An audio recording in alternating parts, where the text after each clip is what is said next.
Career making जानकारी के लिए सब्सक्राइब कीजिए माई इंडिया माई डेवलपमेंट चैनल को और बेल आइकन ज़रूर दबाएं ताकि लेटेस्ट जानकारी आप तक सबसे पहले पहुंच सके।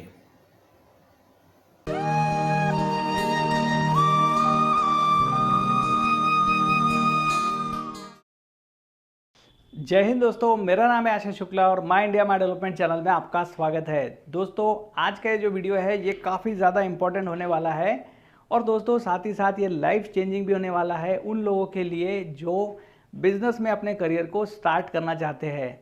दोस्तों, एक रिक्वेस्ट करना चाहूँगा कि आप इस वीडियो को ज़रूर शेयर कर दीजिए, क्योंकि हो सकता है दोस्तों आपके फ्रेंड्स में भी कोई ना कोई बिजनेस करने में इंटरेस्टेड हो। दोस्तों, अब आते हैं हमारे टॉपिक की तरफ। हमारा आज का जो टॉपिक है वो है how to start your own brand without manufacturing. जी हाँ दोस्तों, आप बिना किसी मैन्युफैक्चरिंग के आपका खुद का ब्रांड स्टार्ट कर सकते हो। दोस्तों, आपको इसके लिए करना ये होगा कि कुछ वेबसाइट्स है जैसे कि indiamart.com है और alibaba.com है। इसके अलावा भी कुछ और वेबसाइट्स है जिसकी लिंक्स मैं आपको डिस्क्रिप्शन में दे दूँगा। वहाँ जा कर के आप अलग अलग कैटेगरी के मैन्युफैक्चरर्स से डील करके आप उनसे अपने खुद के प्रोडक्ट्स बनवा कर मंगवा सकते हैं और आपका खुद का एक ब्रांड चालू कर सकते हैं। दोस्तों, इसका फ़ायदा ये होगा, जैसे कि अगर आप मैन्युफैक्चरिंग बिजनेस डायरेक्टली स्टार्ट करते हो तो आपको इसमें काफ़ी ज़्यादा इन्वेस्टमेंट लगता है, क्योंकि उतना जो सेटअप है ये काफ़ी ज़्यादा हेवी इन्वेस्टमेंट वाला होता है। और दोस्तों, ऐसे में अगर वो बिज़नेस नहीं चलता है तो आपको नुकसान भी बहुत ज़्यादा उठाना पड़ता है। लेकिन इस बिज़नेस में होगा ये कि आपको थोड़ा सा ही नुकसान झेलना पड़ेगा। तो दोस्तों, ऐसे में इस बिज़नेस में रिस्क कम है और अगर आप एक स्टार्टअप लेवल पर है तो आप इतना रिस्क तो ले ही सकते हैं। दोस्तों, साथ ही साथ मैं आपको ऐसे 10 पॉइंट्स बताऊंगा जिनको फॉलो करके आप इस बिज़नेस को सक्सेसफुली रन कर सकते हो। तो दोस्तों, देख लेते हैं वो 10 ऐसे पॉइंट्स कौन से हैं। दोस्तों, हमारा जो पहला टॉपिक है वो है सिलेक्ट योर निच। दोस्तों, आपका इंटरेस्ट कौन से लाइन में ज़्यादा है तो आप उसी बिज़नेस को सिलेक्ट कीजिए, क्योंकि दोस्तों आपका इंटरेस्ट जिस चीज़ में ज़्यादा होगा आपका नॉलेज भी उसी चीज़ में ज़्यादा होगा। और दोस्तों, अगर आप आपके नॉलेज या इंटरेस्ट के विरुद्ध जाकर के एक आधा ऐसा निच सिलेक्ट करते हैं और वो बिज़नेस को स्टार्ट करते हैं तो भविष्य में होगा ये कि आपका एक तो ना तो उसमें इंटरेस्ट होगा और जैसे जैसे बिज़नेस आगे बढ़ेगा उसमें जो जो प्रॉब्लम्स आते जाएंगे तो वहाँ पर आपको काफ़ी ज़्यादा चैलेंजेस आएंगे, क्योंकि आपका नॉलेज उसमें बिल्कुल भी नहीं है। तो दोस्तों, ऐसे में हमें ऐसा निच सिलेक्ट करना है जिसमें हमारा नॉलेज ज़्यादा हो और हमारा इंटरेस्ट भी ज़्यादा हो। दोस्तों, जैसे कि आपका इंटरेस्ट इलेक्ट्रॉनिक्स में हो सकता है, आपका इंटरेस्ट क्लोथिंग में हो सकता है, आपका इंटरेस्ट ब्यूटी में हो सकता है, आपका इंटरेस्ट स्पोर्ट्स में हो सकता है। ऐसे ही कई सारे निच है जिसमें आपका इंटरेस्ट हो सकता है। तो दोस्तों, सबसे पहले तो पेपर पेन लीजिए और आपके निच को फाइंड करके लिख डालिए कि आपका इंटरेस्ट किस चीज़ में सबसे ज़्यादा है। दोस्तों, हमारा जो दूसरा टॉपिक है वो है मार्केट रिसर्च एंड नीड। दोस्तों, सबसे पहले तो आपने आपका निच जो लिख लिया है उसके बारे में आपको मार्केट में एक रिसर्च करनी होगी कि आपने जो जिस चीज़ का भी आप बिज़नेस स्टार्ट करना चाहते हैं उसकी मार्केट में कितनी नीड है। दोस्तों, मैं एक एग्जांपल देना चाहूँगा। जैसे अगर आपका इंटरेस्ट बेसबॉल में ज़्यादा है और आप बेसबॉल का बिज़नेस स्टार्ट करते हो तो वो बिज़नेस 100% इंडिया में तो भी फेल हो जाएगा, क्योंकि दोस्तों इंडिया में बेसबॉल ये खेला ही नहीं जाता। तो दोस्तों, ऐसे सिचुएशन में आपको आपके निच का एक मार्केट रिसर्च करना होगा कि उसकी मार्केट में कितनी नीड है। दोस्तों, हमारा जो तीसरा टॉपिक है वो है name, logo and graphic design. दोस्तों, ये तीनों ही चीज़ें काफ़ी ज़्यादा इम्पॉर्टेंट है।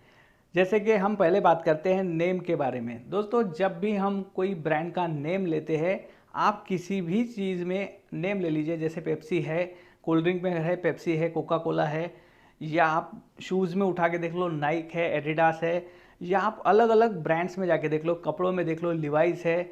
ऐसे ही कई तरीके के ब्रांड्स है। तो दोस्तों, ये जो ब्रांड है ये एक नेम के वजह से चल रहे हैं जो हमें हमेशा याद रहते हैं।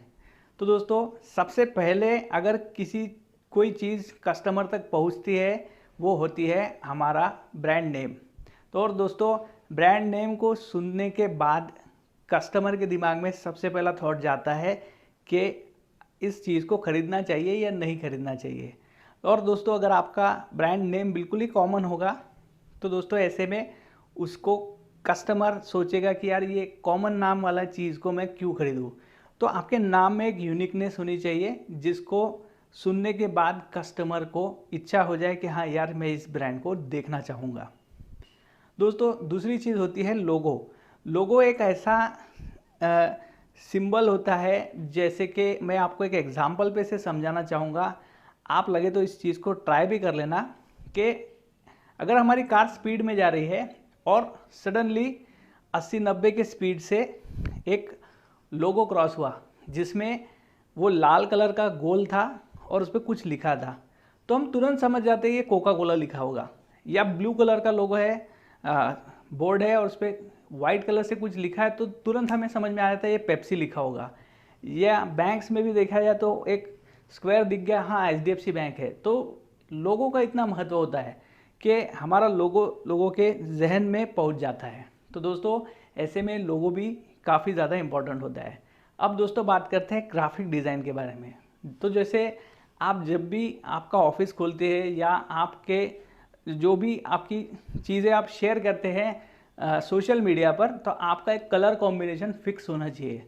आप कल कुछ और बना रहे हो जो येलो में है, परसों ब्लू में है, नरसों आपने वाइट में बना दिया, तो दोस्तों ऐसे में आपका कलर कॉम्बिनेशन कभी फिक्स नहीं होगा, क्योंकि कलर कॉम्बिनेशन से भी हमारा ब्रांड हमेशा रिकॉग्नाइज हो जाता है। तो आपको कलर कॉम्बिनेशन पे, ग्राफिक्स पे, उस पर बहुत ज़्यादा ध्यान देना होगा।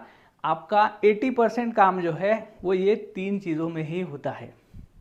दोस्तों हमारा जो चौथा टॉपिक है वो है सेल्स प्लानिंग। दोस्तों आपको सबसे पहले तो आपके सेल्स का प्लानिंग करना होगा कि आप ऑफलाइन मार्केट में जा रहे हो या ऑनलाइन मार्केट में जा रहे हो या दोनों ही मार्केट में जा रहे हो। तो दोस्तों ऐसे में ये जो सेल्स प्लानिंग होता है कि उसमें किस तरह से आप सेल करोगे, आपका प्रोडक्ट किस तरह से अमेज़ॉन में है या फिर जो ऑनलाइन साइट्स है उनके साथ आपको डील करनी होगी, उनके अकाउंट्स खोलने होंगे, और ऑफलाइन मार्केट में आप किस तरह से सेल करोगे इसकी भी आपको टोटल प्लानिंग करनी होगी। दोस्तों जो हमारा 5वां टॉपिक है वो है जियोग्राफिक रिसर्च। दोस्तों ये जो टॉपिक है ये भी काफ़ी इम्पोर्टेंट है, क्योंकि दोस्तों अगर आप पूरी तरीके से ज्योग्राफी का आप रिसर्च करोगे तो आपके समझ में आएगा कि आपका जो प्रोडक्ट है, आपका जो निच है, वो किस जगह पर ज़्यादा से ज़्यादा उस पर आप फोकस कर पाओगे। जैसे कि एक एग्जांपल लेते हैं कि अगर आप कुछ ट्रेडिशनल कपड़ों का बिजनेस कर रहे हो और वो राजस्थानी कपड़े हैं, तो आपको फोकस कहाँ करना है? आपको फोकस करना होगा राजस्थान में या फिर उसके आसपास में।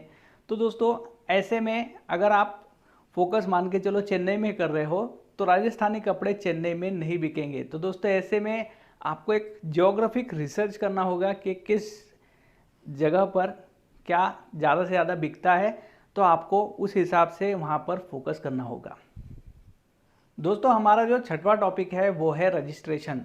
दोस्तों आपको सबसे पहले तो ये पता लगाना होगा कि आप जिस भी चीज़ का बिज़नेस को स्टार्ट करना चाहते हैं उसके लिए कौन कौन से रजिस्ट्रेशन लगेंगे। तो दोस्तों आपको ऐसे में सारे डॉक्यूमेंट्स जमा करने हैं। सबसे पहले तो आपको रजिस्ट्रेशन करना होगा, और जब आपका लीगल रजिस्ट्रेशन सही तरीके से हो जाए उसके बाद ही आप इस बिज़नेस को स्टार्ट कीजिए। दोस्तों हमारा जो 7वां टॉपिक है वो है एडवर्टीज़मेंट। दोस्तों अगेन ये बहुत ज़्यादा इम्पोर्टेंट टॉपिक है। जैसा कि हमने आपको बताया था कि आपका बिज़नेस का नेम, उसके बाद लोगो और ग्राफिक डिज़ाइन ये इंपॉर्टेंट होता है। तो दोस्तों इतना अच्छा अगर आप इस चीज़ का क्रिएशन कर रहे हो तो लोगों तक इस चीज़ को पहुंचाना होगा। तो उसके लिए एक ही माध्यम है एडवर्टीज़मेंट। दोस्तों एडवर्टीज़मेंट ये 2 प्रकार के होते हैं, ऑफलाइन और ऑनलाइन। दोस्तों सबसे पहले हम बात करते हैं ऑफलाइन ऐड के बारे में। तो ऑफलाइन ऐड में आपको बैनर्स लगाने होंगे और दोस्तों आपको लिफलेट के द्वारा भी आप इसे शेयर कर सकते हो। तो दोस्तों इसके अलावा आप ऑनलाइन ऐड में जाना चाहते हो तो आपको सोशल मीडिया ये बहुत बढ़िया माध्यम है। आप आपका इंस्टाग्राम, फेसबुक, यूट्यूब, इस पर आप प्रोफेशनल लोगों से एड्स बना करके उसे भी आप इन सारे प्लेटफॉर्म्स पर रन कर सकते हो। इसके अलावा दोस्तों जब आपका बिजनेस बड़ा हो जाए तो आप टेलीविज़न है इस पर भी ट्राई कर सकते हो। दोस्तों हमारा जो 8वां टॉपिक है वो है फाइनेंशियल प्लानिंग। दोस्तों आपने इतने सारे प्लान्स तो बना लिए, लेकिन इसके बाद में आपको ये सारे प्लान्स पर रिसर्च करके आपका फाइनेंशियल प्लानिंग करना होगा। और दोस्तों आपका फाइनेंशियल प्लानिंग भी आपको 1 साल से तो 3 साल के बीच में का करना होगा, क्योंकि दोस्तों आपका बिजनेस डे 1 से ही प्रॉफिट देना शुरू नहीं होगा। आपको कुछ टाइम लगेगा बिजनेस को सेट करने के लिए, और आपको ये भी पूरा प्लान करना होगा कि मैं आने वाले 6 महीने में बिज़नेस को पूरी तरह से सेट करूँगा। तब तक मुझे सिर्फ इन्वेस्टमेंट लगानी है और मुझे प्रॉफिट का नहीं सोचना है।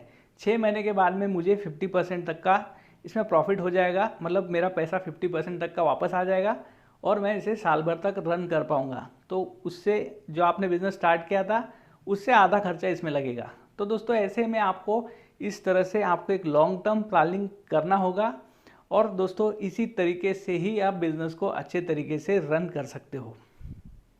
दोस्तों हमारा जो 9वां टॉपिक है वो है सर्विस।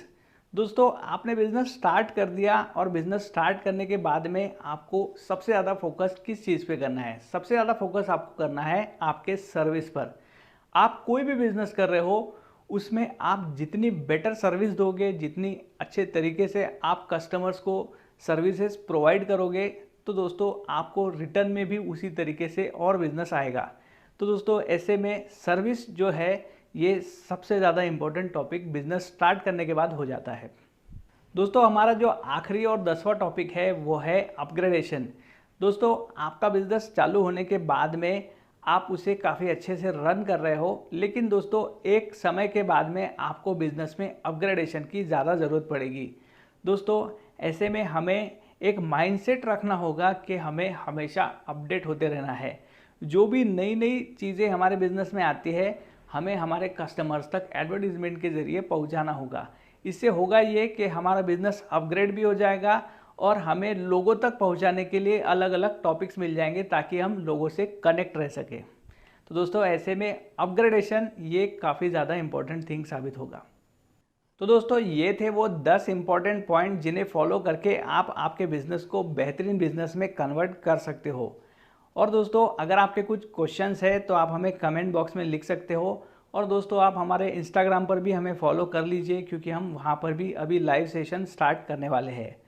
दोस्तों आज के वीडियो में बस इतना ही, हम अगले वीडियो में फिर मिलेंगे। तब तक के लिए दोस्तों वंदे मातरम।